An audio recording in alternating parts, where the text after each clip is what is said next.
IDF1 chez vous est toujours dans le chantier naval de Villeneuve-la-Garenne en compagnie de Jacques Pariente, le directeur et le propriétaire de ce chantier. Alors là maintenant on est à l'avant du gros œuvre, si je puis dire, du gros bateau que vous êtes en train de fabriquer. Ça, hein. oui. Alors ça c'est l'une des particularités des bateaux de la Seine, c'est qu'ils sont complètement à fond plat. C'est ça, il n'y a pas besoin d'avoir des formes sous la flottaison parce qu'il n'y a pas de vagues et que c'est donc pas nécessaire. D'accord. Alors en général un bateau qui navigue sur la Seine, de combien s'enfonce-t-il dans l'eau? Les bateaux de passagers, ils s'enfoncent d'environ 1 mètre. Par contre, les bateaux de transport, c'est 3,50 m. Une fois qu'ils sont chargés, on les enfonce. C'est d'ailleurs la profondeur maximum garantie sur la Seine. 3,50 m. 3,50 m. Sur toute la longueur. Oui, sur toute la longueur. Entre Paris et Rouen, quoi. Oui, c'est ça, entre Paris et Rouen. Alors là, par exemple, un bateau comme celui-ci, on va s'en approcher un petit peu, s'enfoncera grosso modo jusqu'à ce trait bleu, pas plus 30 cm en dessous le trait bleu, quoi. Ah carrément, ouais. Ouais. À peine jusqu'à là. C'est ça, oui.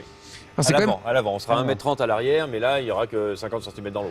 c'est ça qui est quand même assez exceptionnel, c'est d'arriver à faire des bateaux aussi longs, aussi gros, qui s'enfoncent aussi peu dans l'eau. Oui, c'est vrai qu'ils sont pas très. Il n'y a pas de marchandises à bord, donc il n'y a vraiment que le poids de la coque, quoi, et des moteurs.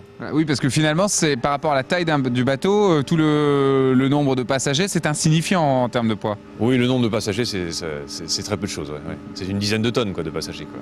Oui, ça va rien, une dizaine de tonnes. Rigolade. Pourquoi est-ce qu'on parle de la taille d'un bateau en tonneau? Ce sont des termes anciens, maritimes, venant sans doute des Anglais.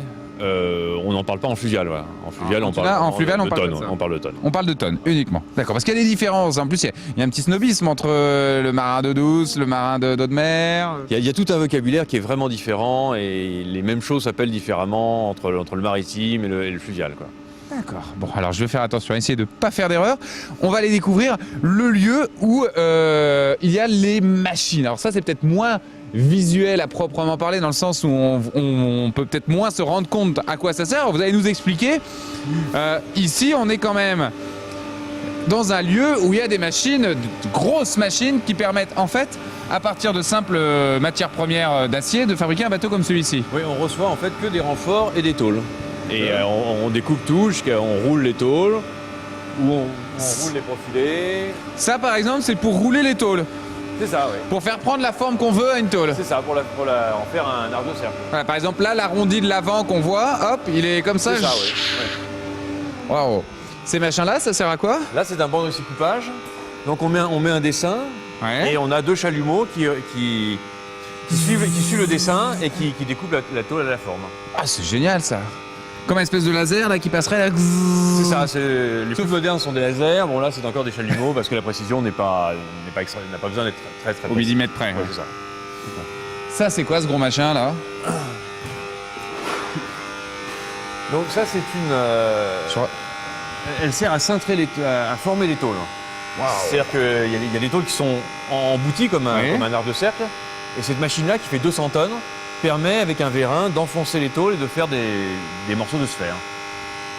Exceptionnel. On va continuer par là. Je vous rappelle, les amis, au cas où vous auriez oublié, qu'on est à très exactement 5 km de Paris. Quand même. Ça mérite d'être rappelé. Et alors là, c'est la plus grosse machine, peut-être avec celle-là. Ça sert à quoi, ça? Ça, c'est une cisaille. Une cisaille. Elle C'est pour permet couper de les tôles comme un gros massicot.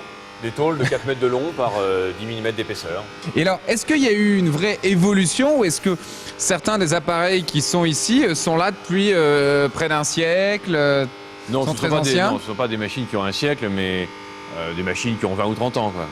Mais quand même. Ouais. Mais les choses ont vraiment évolué en un siècle, vous qui êtes d'une famille très ancienne dans le milieu. Ah, les choses ont vraiment évolué en un siècle. Hein. Quand on arrachait le chantier naval, il n'y avait pas de grue, toutes les tôles étaient levées à la main. Le travail se faisait environ 10 fois moins vite, quoi.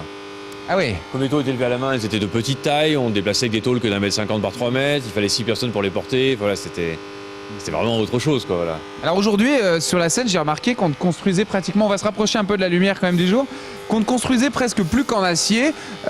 Pourquoi est-ce qu'on ne construit plus en bois? Le bois est un matériau qui s'abîme trop vite, qui est très beau, mais qui s'abîme trop vite, quoi. Alors on parle d'entretien, vous avez dit tout à l'heure qu'il y a 1000 familles en Ile-de-France qui vivent sur l'eau.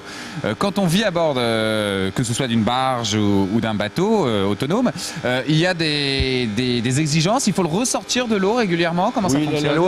La loi et le bon sens obligent à le ressortir tous les 10 ans, ouais, pour entretenir la coque et être sûr qu'elle ne se corrode pas. Ouais.